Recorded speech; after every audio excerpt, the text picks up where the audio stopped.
Nature is cruel. Evolution via natural selection is an engine of immense suffering. But an intelligent species has evolved that can edit its own genetic source code. The entire biosphere will shortly be programmable. The co-founder of the Humanity Plus World's Transhumanist Association, David Pearce, argues that genome reform and artificial intelligence make the biology of suffering optional. There will be plenty of time for questions after David's session, followed by office hours. Please welcome to the stage leading suffering abolitionist, David Pearce. Good afternoon, everyone. Yes, just a little bit of background. In 1995, I wrote a manifesto, the Hedonistic Imperative, which calls for the use of biotechnology to phase out suffering throughout the living world and to replace pain and suffering with life based on gradients of intelligent bliss.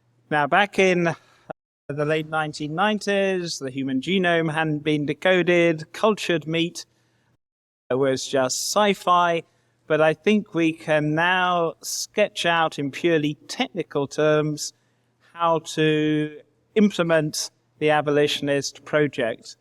And though the focus of this conference is on AI for animals, and particularly wild animal suffering, it's fanciful, I think, to imagine that we are going to be tackling the problem of wild animal suffering without getting rid of factory farming and slaughterhouses. So I'm just going to give a little overview of the abolitionist project, at least as I conceive it. Two things I won't be tackling. One is the possibility of digital minds, digital sentience. For purely technical reasons, I don't think classical digital computers can solve the binding problem. No mind, no access to the empirical world. This is a rather controversial question. Happy to discuss this too. I will also only be discussing the abolitionist project on Earth. If it is the case that Darwinian ecosystems have evolved within our Hubble volume, or at least within our local galactic supercluster, then it may be necessary to use AI to fix pain-ridden Darwinian ecosystems elsewhere. But my working assumption is that life is rare, that life-supporting Hubble volumes where primordial life evolved more than once, are unusual. So that's another question. I'm going to be focusing purely on pain-ridden life on Earth. Yeah, I mean, in one sense, the abolitionist project is ancient. Life is suffering, said Gautama Buddha. I teach one thing and one thing only, suffering and the end of suffering. Buddha was, above all, he seems to have been a pragmatist. If it works, do it. Although I'm personally a negative utilitarian, I think our overriding ethical obligation is to minimize suffering. One can support the abolitionist project as a classical utilitarian of a wide, broad variety of secular religious belief systems, except that we should be aiming to minimize and eventually prevent suffering. In humans, at least, we churn out babies via this genetic crapshoot, and each year some 800,000 people take their own lives each year. Horrific problems of mental pain and suffering. And for the abolitionist project, as I would envisage it, genome reform is essential. That AI, for example, could create a complete utopia, and unless we're actually willing to upgrade our reward circuitry, the negative feedback mechanisms of the hedonic treadmill would ensure that on average, people aren't any happier or unhappier than they are now.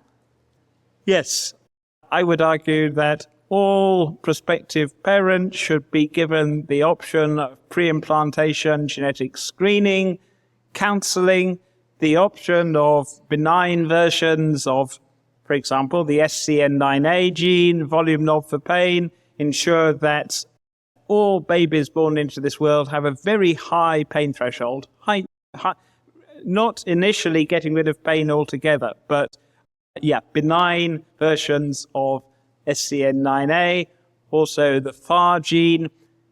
Look today at extreme hedonic outliers, people with an extremely high hedonic set point, extremely high pain thresholds.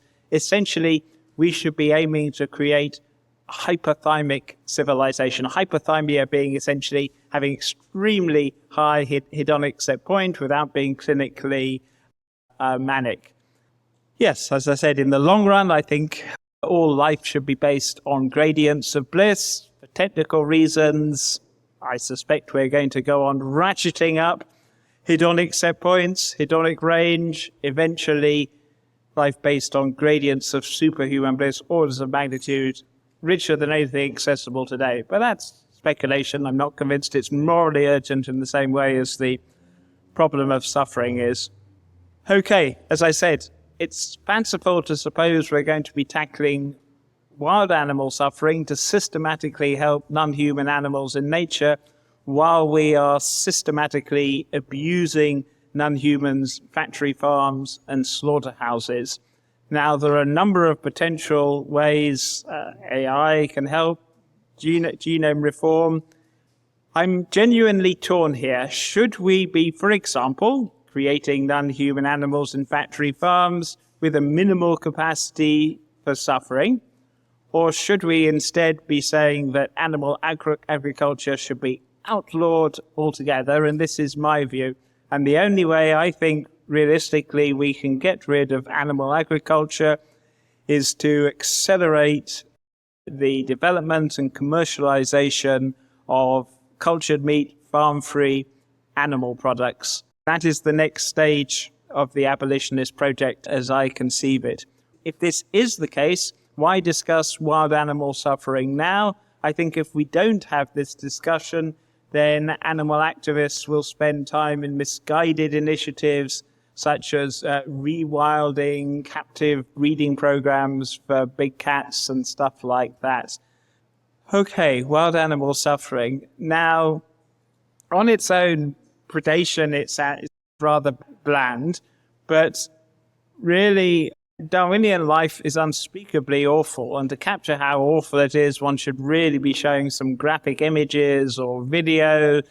Creatures right now being asphyxiated, starving to death, the horrors of nature. Most free-living non-humans in the wild, they don't even make it to maturity. They die of starvation and predation. It is gruesome. If you, like me, you take the problem of suffering seriously, this unspeakable horror, and it's tempting to say, why don't we just aim to put the Darwinian horror show to an end? And so you do have hard antinatalists, ethilists, benitarians, and so on, who think essentially that we should be winding down the whole horror show. And although I am completely hardcore when it comes to negative utilitarianism, I think this approach is misguided in that it alienates potential allies. The future belongs to life lovers, and the only way to get rid of Darwinian life as it exists today is genome reform. One of the bedrocks of a civilized biosphere is going to be cross-species fertility regulation. At the moment, population sizes controlled by starvation and predation. There are better ways to do it. And for large terrestrial vertebrates, we can consider immunocontraception. But of course, something like rodents, rabbits, so many creatures in the oceans, something like immunocontraception wouldn't work. And intuitively, the problem of the small, fast breeders is completely intractable. But here is where synthetic gene drives come in. Gene drives cheat the laws of Mendelian inheritance. It sounds naive, scientifically illiterate to say that it's possible to spread benign alleles, for example, of SCN9A, FAR, and the like, genes, allelic combinations to regulate fertility, herbivory, hedonic tone that would normally carry a fitness cost to the individual, but gene drives cheat the laws of Mendelian inheritance. And it should be possible to use AI to manage the population sizes, the hedonic tone, propensity to herbivory, a whole range of traits of tens of thousands of species of free living animals, as well as population control by starvation. There is, the problem of predation and predators. Personally, if I were choosing, I would favor painlessly, non-violently phasing out members of predatory species. Sentient beings, they shouldn't harm each other, and predators, vicious, amoral killing machines. However, most people are aghast at the thought of losing charismatic creatures like lions and tigers. We will have to go down a different route, starting off with stopgaps, cultured meat, in the cases of members of the cat family, something like catnip-laced cultured meat. But in the long run, we should be herbivorizing predators. Why don't we just create, just essentially pure bliss? Two reasons, really. One, we need to retain some kind of signaling system, although in the long-term future, one can perhaps imagine offloading everything to zombie AI.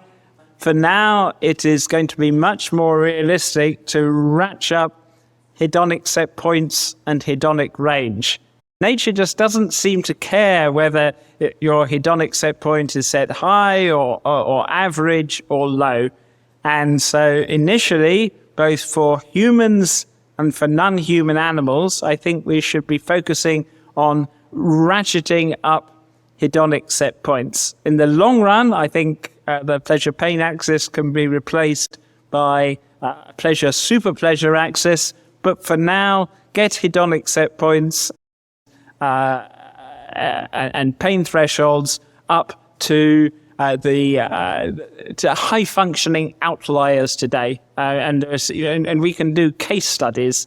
I often use my transhumanist colleague, Anders Sandberg, as an example. With his permission, Anders says, I do have a ridiculously high hedonic set point. And he does. There's another reason for going, so instead of going for uniform bliss, but just ratcheting up hedonic range, hedonic set points, is that it optionally allows you to conserve your preference architecture, your relationships, your values. This is one way to silence, or at least disarm, sections of conservative opinion, that it's not as though advocate of paradise engineering, biohappiness revolution is trying to sell you their version of paradise. Rather, just imagine waking up tomorrow morning in an extraordinarily good mood, able to fulfill all your desires, all your projects. And this is it. If we are insistent that predatory species or members of predatory species are to be conserved, ratcheting up, hedonic range is an option to offer. Okay. I sometimes use the expression high-tech Jainism, particularly if you're a negative utilitarian. People learn this and they think you're plotting Armageddon or something like this. And I came up with the term high-tech Jainism. Jains famously will sweep the ground in front of their feet rather than inadvertently tread on an insect. And it should be possible to use AI to do the equivalent of Jains sweeping a broom. The sanctity of life. Technically, most Jains actually, they aren't strict vegans, they're vegetarian. But high-tech Jainism is one way to disarm critics who say, if all you care about is fixing the problem of suffering, why don't you just end all life? The whole raft of conceivable interventions possible with AI. I'm not going to go into detail now. There is inevitably going to be a lot of resistance from conservatives who find nature beautiful, something to be conserved. To what extent does one go? Some people have the most beautiful experiences of their life communing with nature, trying to persuade them that nature is somehow evil can be difficult. But I think the thing to stress is that humans already massively interfere with nature. So the question is, what principles should guide our interventions? Should we be callous gods or benevolent gods? Now, before on essentially redesigning the global ecosystem, the most realistic way to begin is self-contained, artificial, predator-free, pain-free, hedonically uplifted biospheres, which can serve as an existence proof that this kind of paradise engineering will work.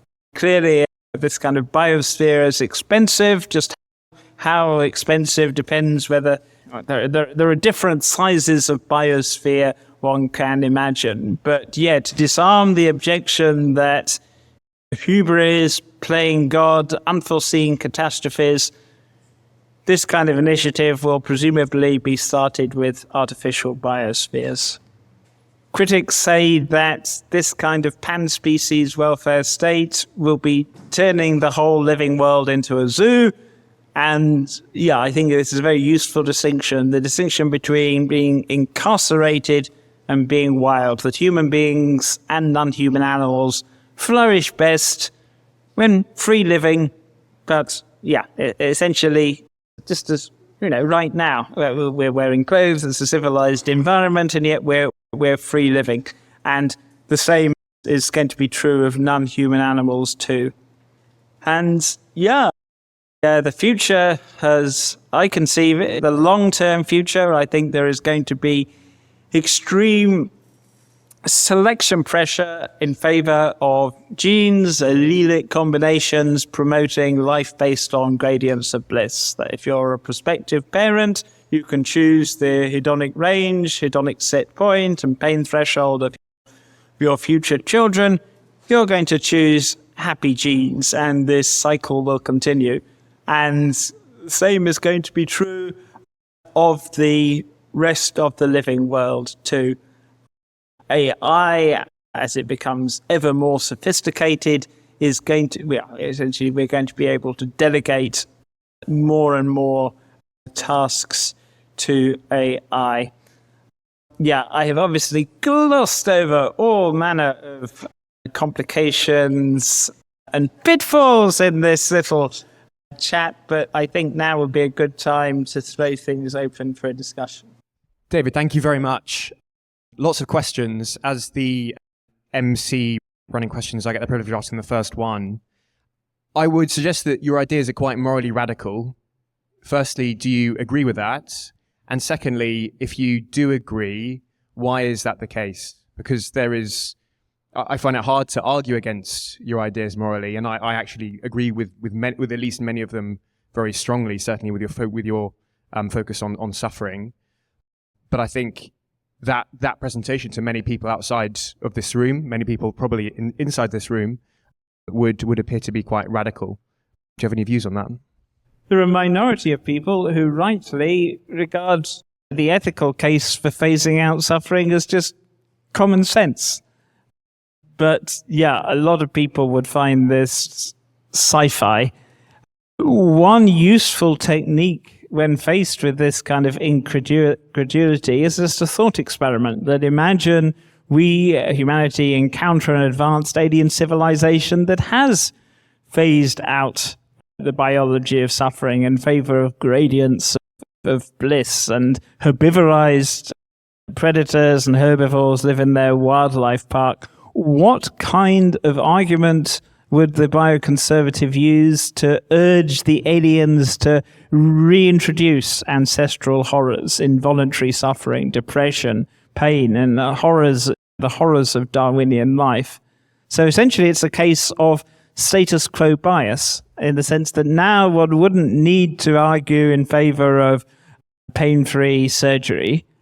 Surgical anesthesia was actually controversial for about 15 years because it was against the Bible, and woman, it was born to suffer in childbirth and so forth. Now one doesn't need to make the case for pain-free surgery. And I think, the same will eventually be true of pain-free life. Essentially, it will seem just simply self-evident that life is inherently good, is inherently blissful. There will still be bad hair days in paradise, but it's essentially, life in the mature Hedonocene will be just inconceivably sublime. This might sound extremely optimistic. I'm personally ultra pessimistic, negative utilitarian by temperament, but I also think that for purely technical reasons, essentially we're likely to ratchet up a hedonic range that the pleasure-pain axis, pleasure-superpleasure axis, discloses the world's inbuilt metric of value and disvalue in a purely empirical sense, that super pleasurable experiences also feel super valuable, super meaningful and significant. And so, for technical reasons, I think the future lies in superhuman bliss. Thank you very much. Open it up to the audience. Please raise a hand if you have a question, and we have 2 people with microphones. Let's start here. Thank you. That was really fascinating. One question I have is about reducing the pain in humans. So pain and fear, they are considered one of the very helpful traits for any living. Like if you feel pain, that is danger.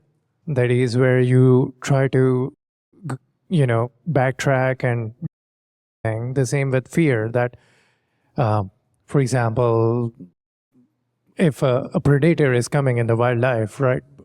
For human, it's like you're doing that has some implication, and you feel fear, and you backtrack. So that is very useful traits for any living being.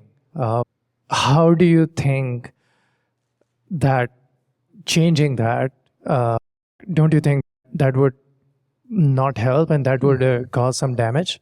Or how we can substitute it with something else? Yes, that's a very important point.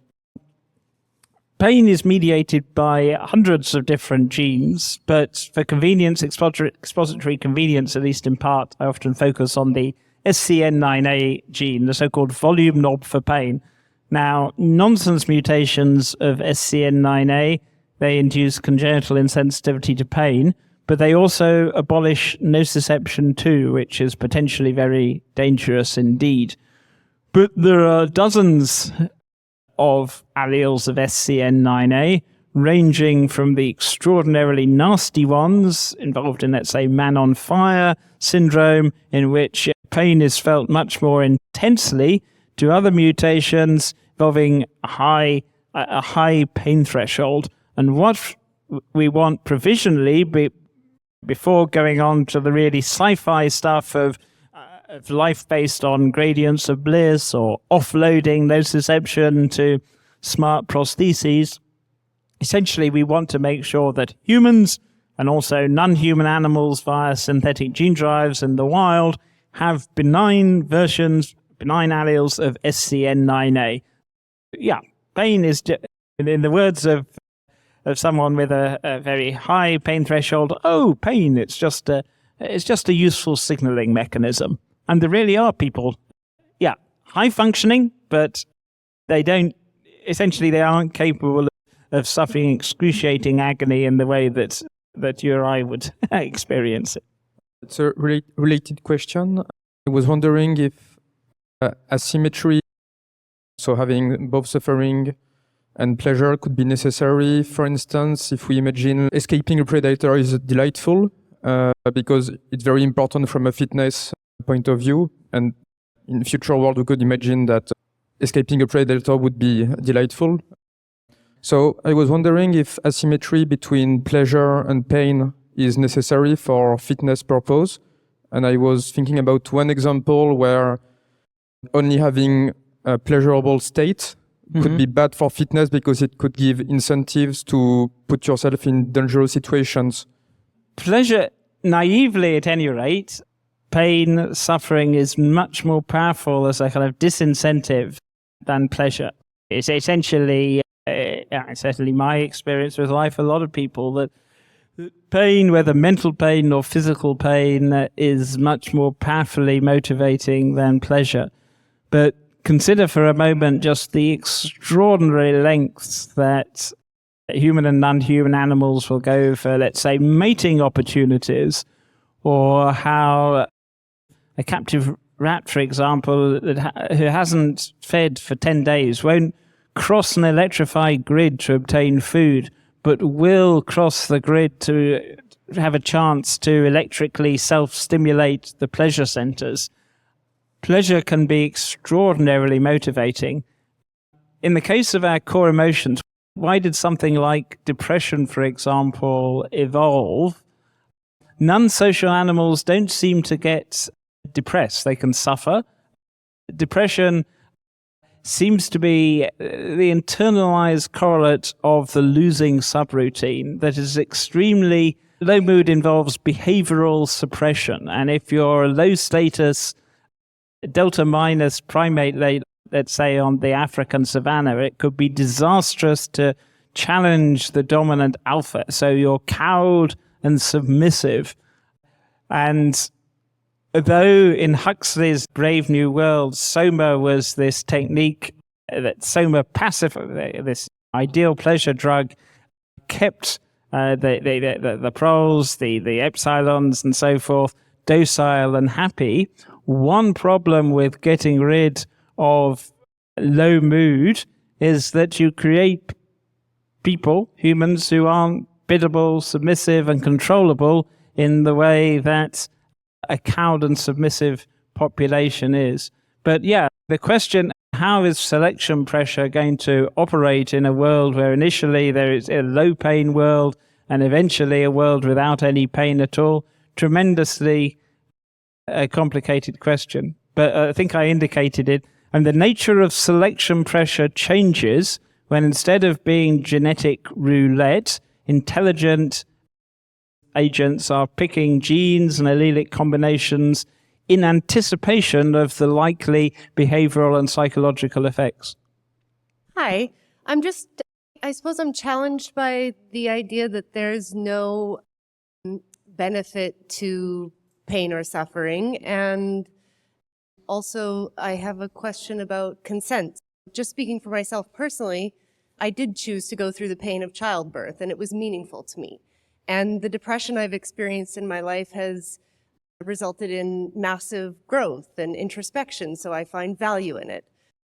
There's that piece. And the other is, with respect to non-human animals, this seems highly interventionist. How do you evaluate consent from other beings to decide on their affective state?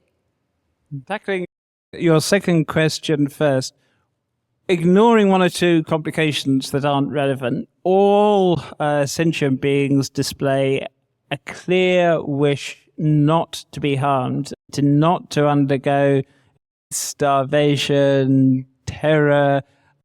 In some sense, though, non-human animals are like toddlers, and we recognize that we have a responsibility to look after toddlers and the kindergarten, and where necessary, override their wishes.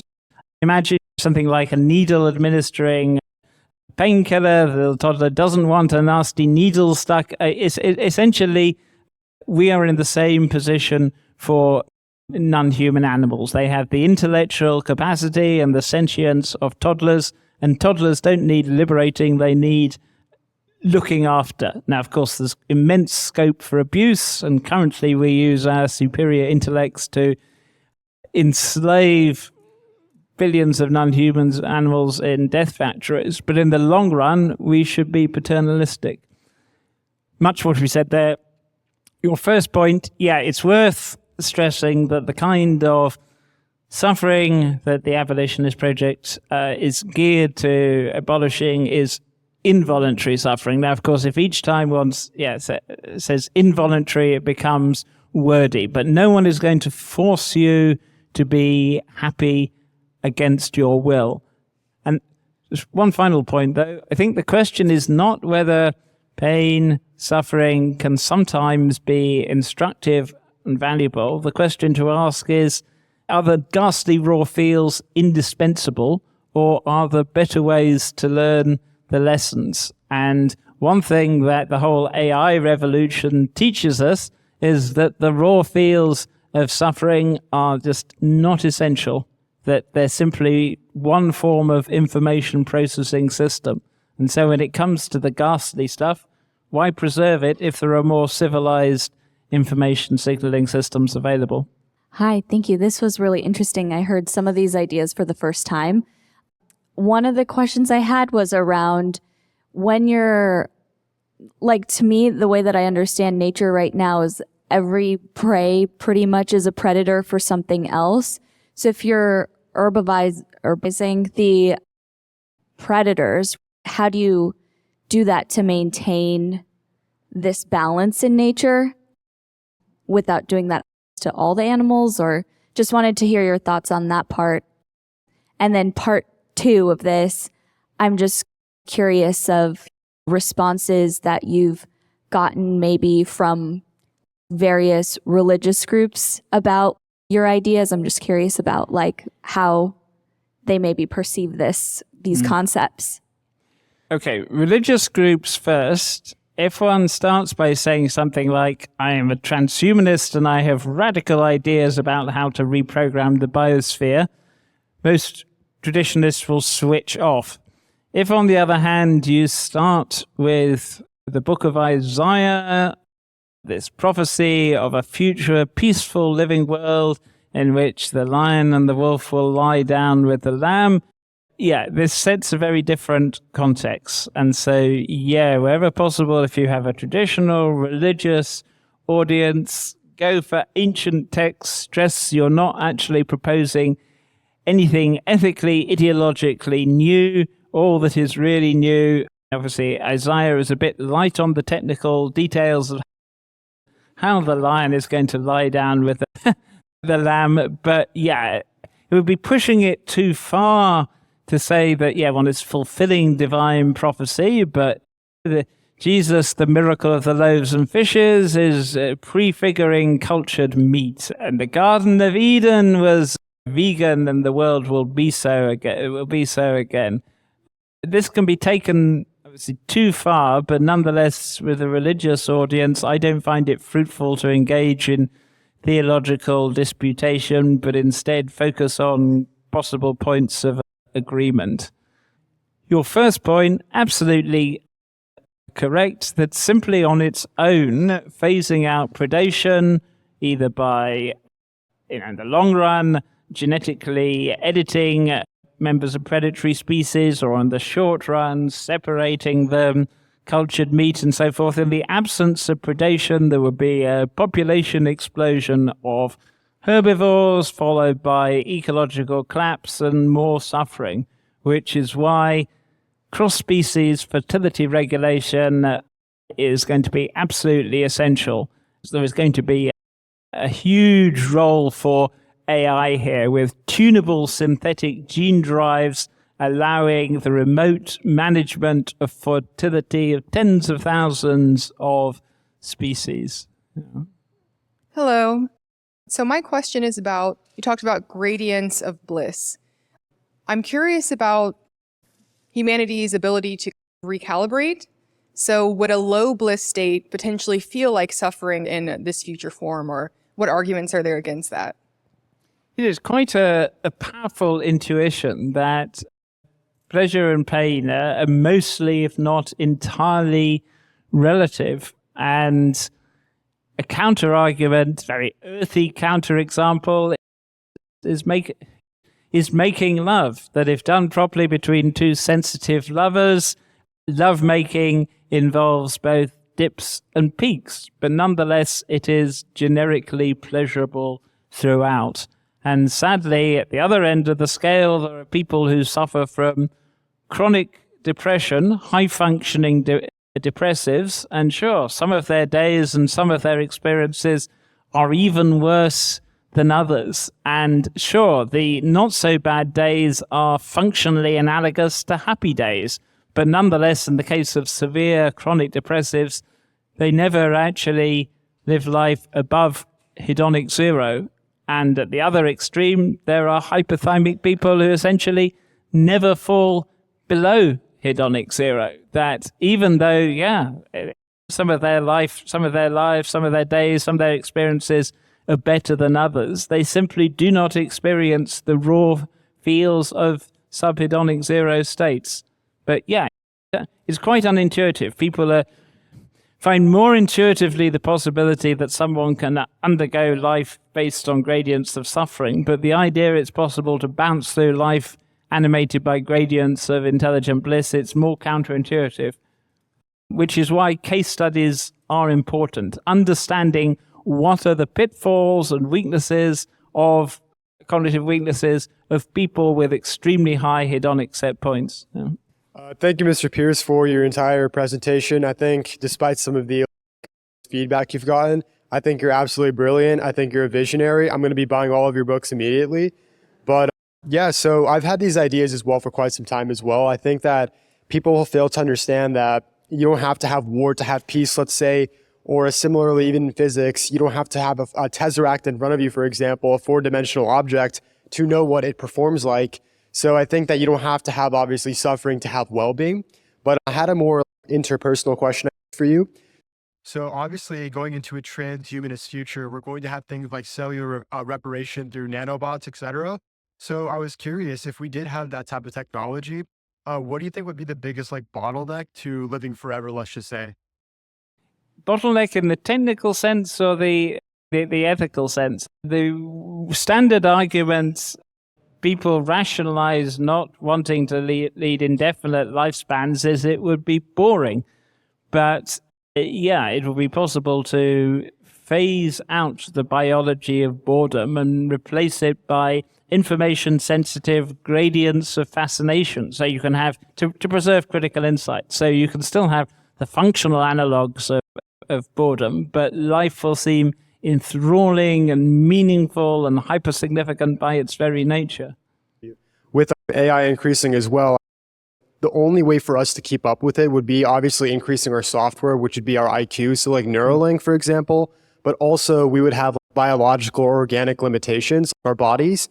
We would need to be integrating nanotechnology, cellular regeneration, even outside of animal ethics as well, to live a long time, to foresee your vision.